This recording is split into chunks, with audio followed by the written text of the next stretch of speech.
Welcome back to the channel. So on this episode, we are actually going to make progress on the Maverick. So I know a lot of people have been asking about the Maverick. We've worked on it here and there, but we're going to hit it pretty hard right now. So this is the episode for you if you want to see the Maverick. So stay tuned.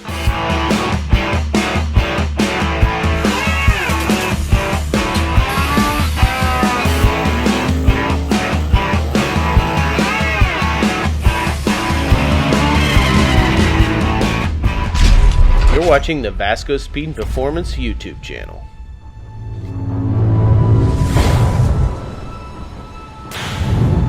Back on the Maverick. Okay, well, in other episodes you'll notice that we have done or redid some of the floor structure. The old floor structure actually used to go from this point here straight back to this bar here, and we ended up making it in a little bit wider on the outside but narrower in the middle.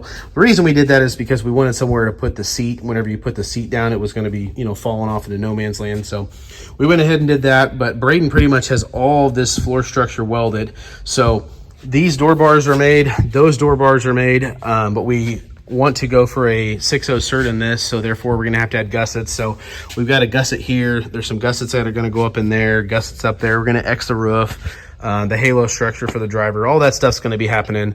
But in the meantime, we had these tubes tacked out here. We decided to move them into here. The reason for that is I want to connect a bar from this area to here, just to give it some more strength. So we're going to put that in there.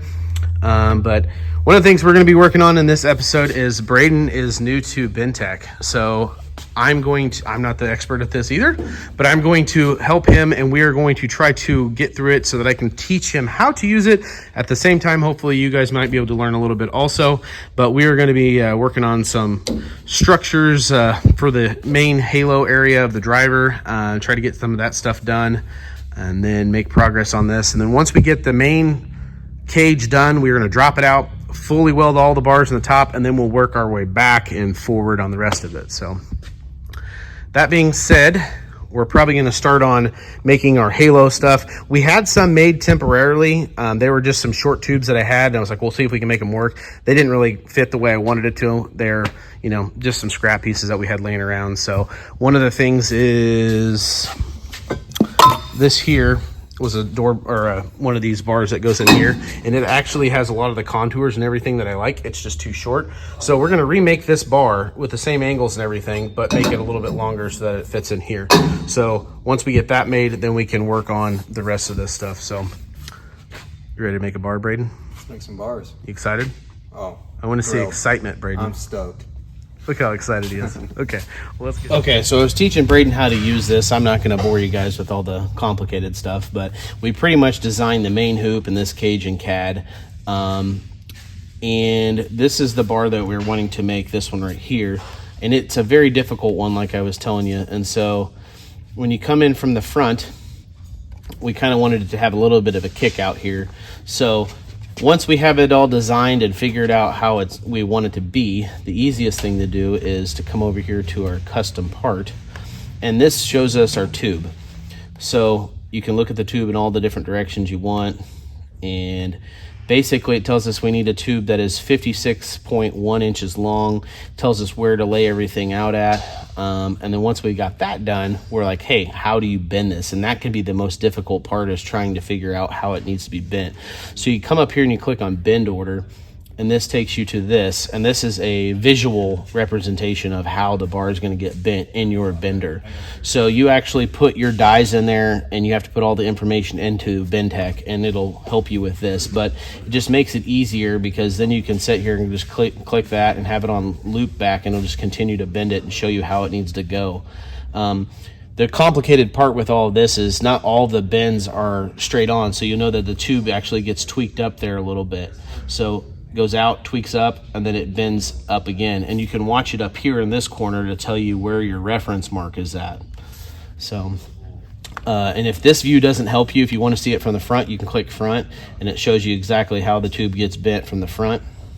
But this is a game changer for anybody that's doing any intricate bars. It helps so much for doing all that. So that being said, I'm going to have Braden start bending this up, and we'll see how it turns out.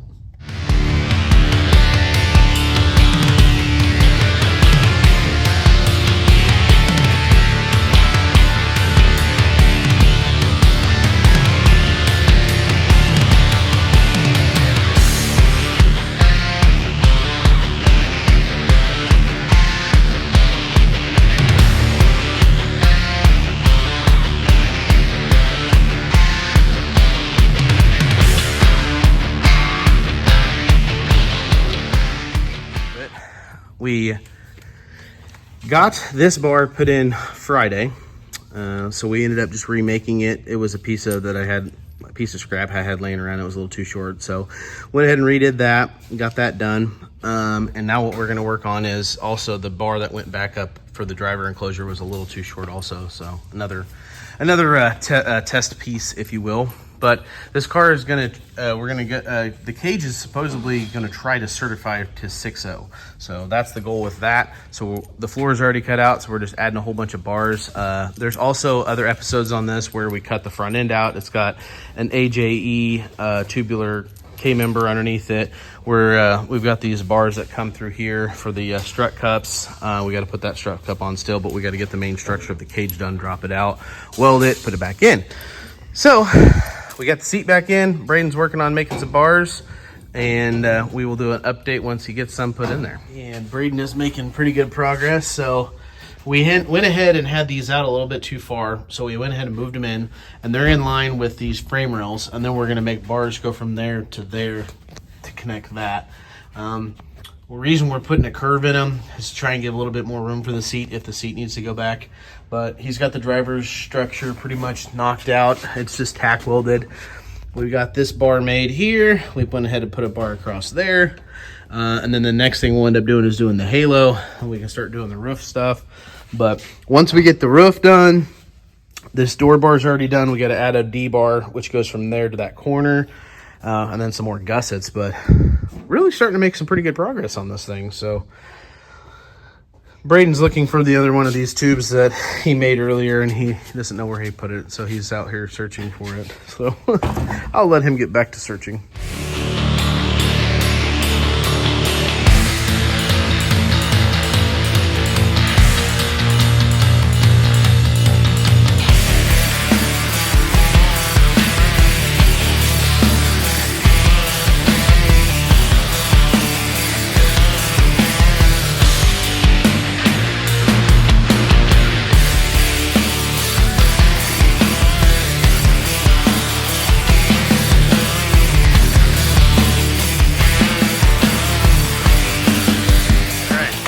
Working on the Maverick, and I've been teaching Braden to do some of the Bentech, and I'm not an expert at Bentech, but Bentech is a lifesaver, wouldn't you say? I'd say. So Braden, how much bar bending experience do you have? A little bit, but never with like computer aided technology. Okay. So this bar, I would say this bar and an A-pillar bar are probably the most complicated bars you could ever bend. And so we're not gonna lie, we didn't originally design this to be like this. Originally, this was supposed to go down here, but something with some of our bends kind of got messed up. But we ended up doing it like this, and I actually kind of like the way it looks for the main driver enclosure. I wanted this to be out a little further rather than in tight, because if you have to reach to get to your shifter, I want there to be plenty of room there. So we actually, what was kind of a mess up ended up working out well, I think. So, but Braden's got this whole back structure pretty much made. We put a couple kicks in these back two bars. The reason for that is in case you wanted to lean the seat back. Plus, what did I tell you? What did I say about putting bends in them? Bends look cool. Bends look cool. Straight bars don't look cool. So if you can put a bend in it, why not? Another thing we added was, since these bars here, we added these frame rails. These bars were already here, and we didn't want to redo them because the customer had already had all this done twice already. So we went ahead and connected this bar to here. So Braden made these two tubes the other day, and these were out a little further. He moved those in. But yeah, I think it's starting to come together. Let me show you on the driver's side how the that one little tube is. We'll go over there real quick. All right, so we made this bar first, and when we did it, it's got a little bit of a kink in it right here, but we also put a kink in it up here just to give you a little bit more room for the driver. This seat is massive, so we were trying to also make sure we could get the seat in and out of the enclosure. We also made this bar here, which is required for the certification that he's going for. And this tube here, we offset it to the outside, so you'll notice it's not in center of this tube, it's offset to the outside to give the driver more room. But then we also put a little bit of a kick in it so that it could give you a little bit more room for the seat. So little things like that, I think they go a long way. And they just, like I said, a straight bar, it's just not as cool as a bar with a little bit of a bend in it. So I think it's turning out pretty good though. We are on Justins Mustang, and we have made a lot of progress. Braden has been killing it lately. So we got all the tin work done. It's welded in place. We just stitch welded in there, and then he's working on seam sealing it. So let me show you what he's working with now. So he's got it all taped off.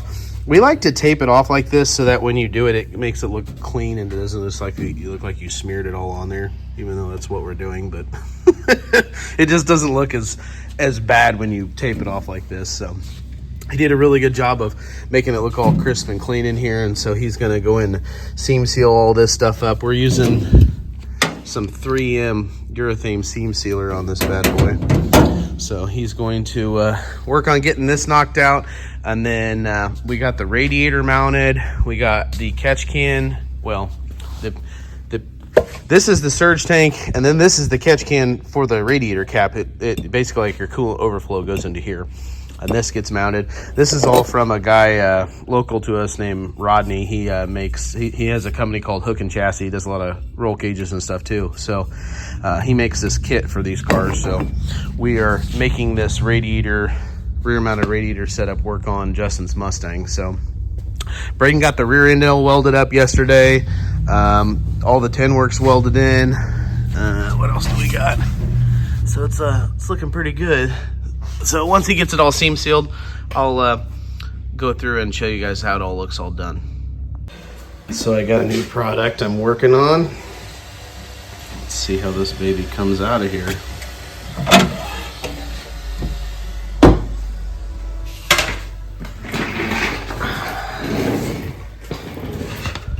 I made it pretty robust, but this is a turbo guard. So I'm gonna pop it off here and we'll see how it fits.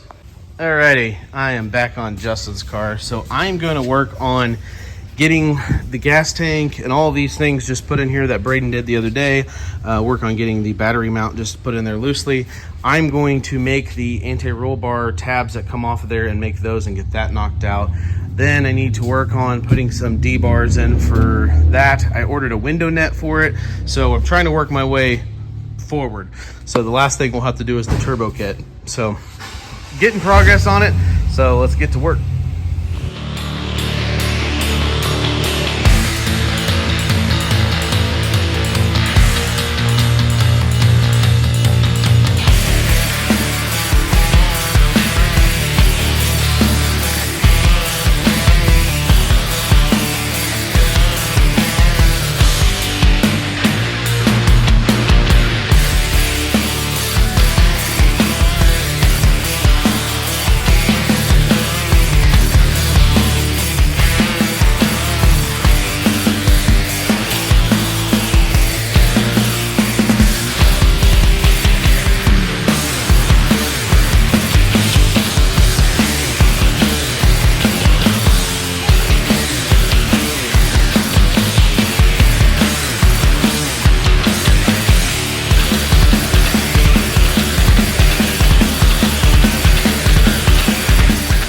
Well, we have Justin's rear mounted radiator installed.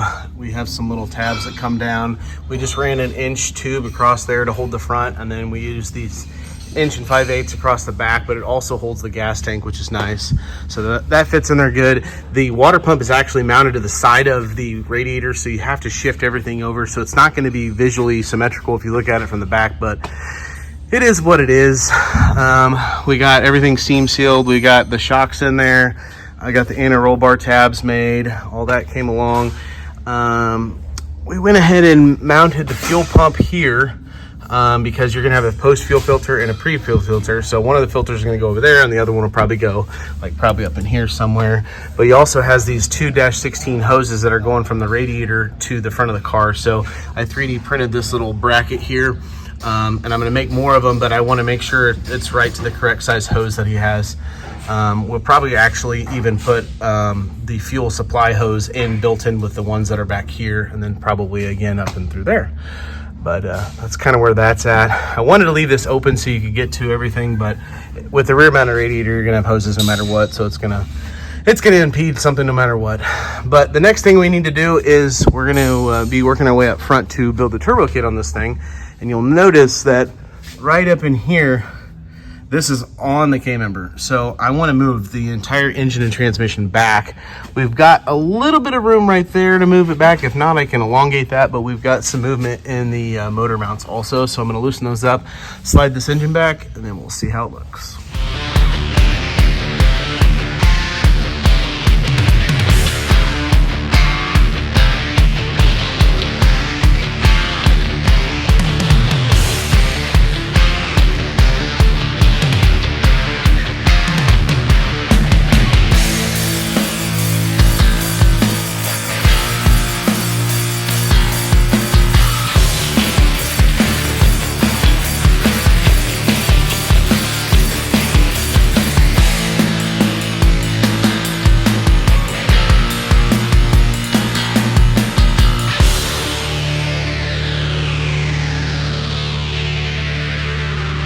Well, we pretty much got Justin's car wrapped up back at here in the back side.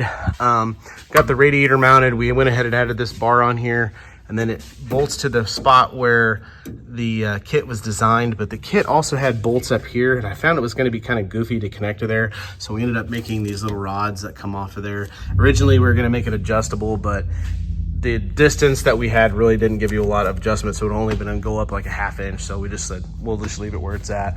But with the back being done, now we're going to move forward. So let's go forward and see what we're working on up here. So we moved the engine back to give a little bit of clearance there. Everything fits, it's good. So now we can start working on the turbo kit.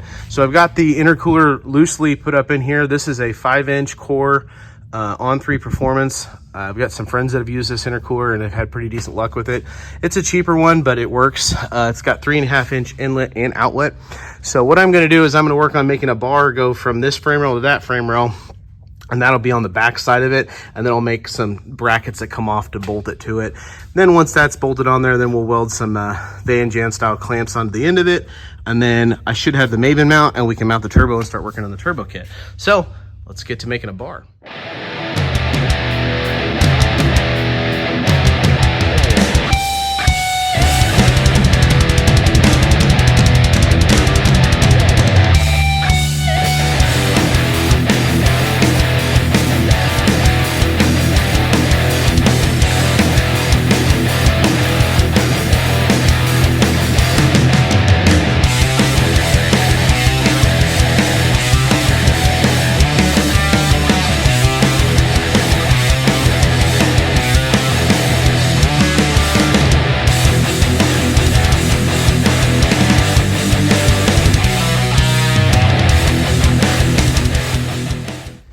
We have Matt's Trailblazer. So Matt is a previous customer of ours that had a OBS truck that was LS swapped.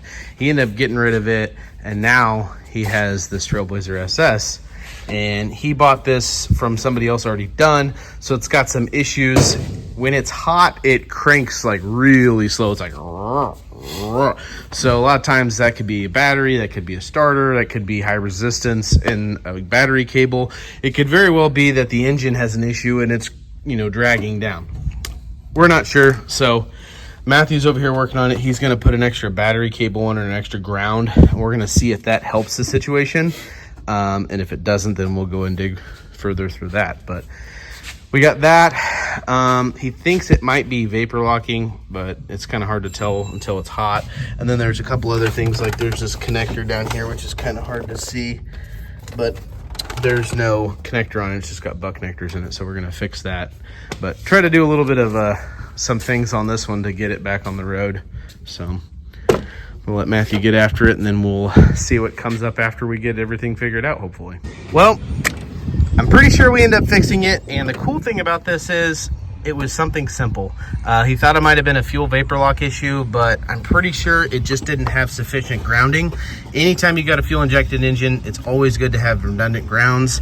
So we ended up making a ground go from here directly to the battery cable, or battery on the negative post. We also made one over here that goes from the block down to the frame down there. So an extra ground, and seemed to fix it. Another thing is this connector here, this half of it was missing and it had just had spades in there, so we went ahead and put a new connector on that for him. But I think we're good to go on this, so hopefully he can take this out and enjoy it and put some miles on it and not have to worry about it not starting on him. So thanks again, Matt, for bringing your vehicle to us and trusting us with your vehicle. Well, as you might be able to hear, it's a rainy Sunday, and I figured what better day to come out to the shop and put some new lights up than the rainy Sunday. So we're out here, and this area over here has always been kind of dark, so I got some more of the hexagonal lights, and I'm going to work on putting those up and hopefully bring light where there's no light. So let's get to it.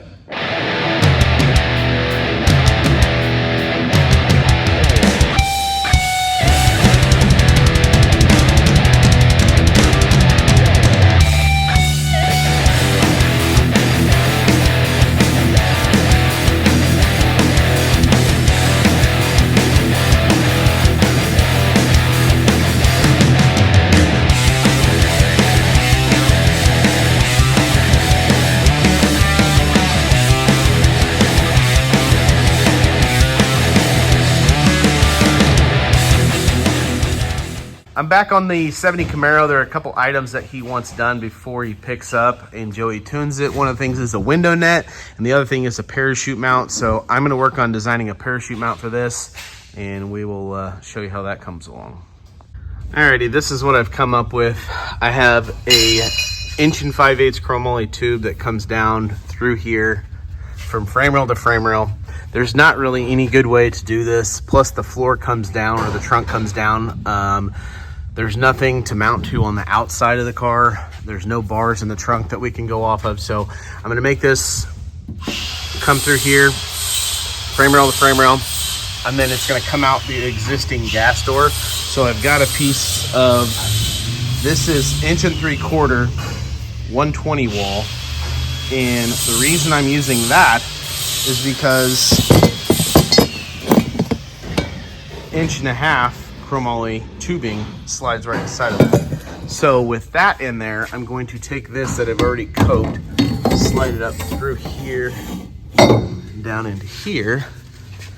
And once this is centered on here, then what I'll do is I'll put a bend in that tube so that it comes straight out the back of the car.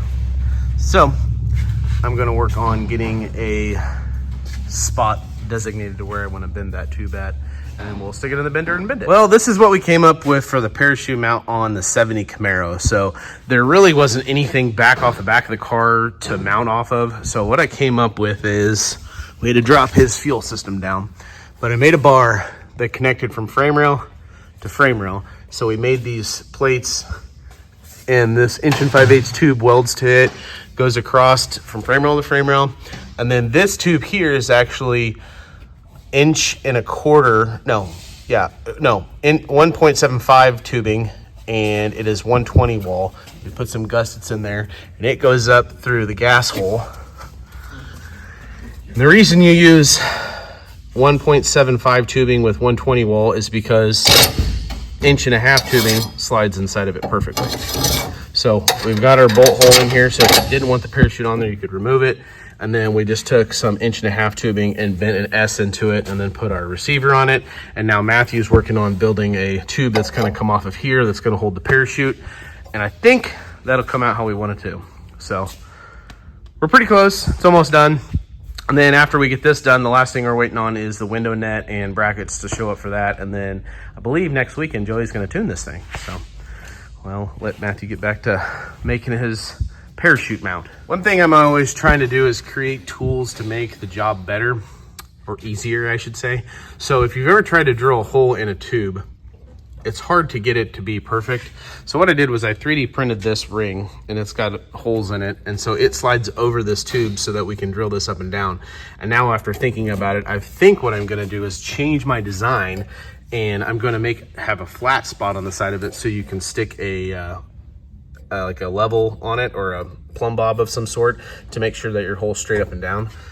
So I'll probably change that design a little bit, but made it really easy, and the hole goes perfectly through how we wanted it to.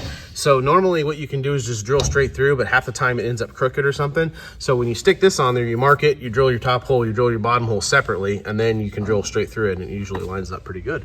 So just another little tool we're trying to invent and make better. So turned out pretty decent.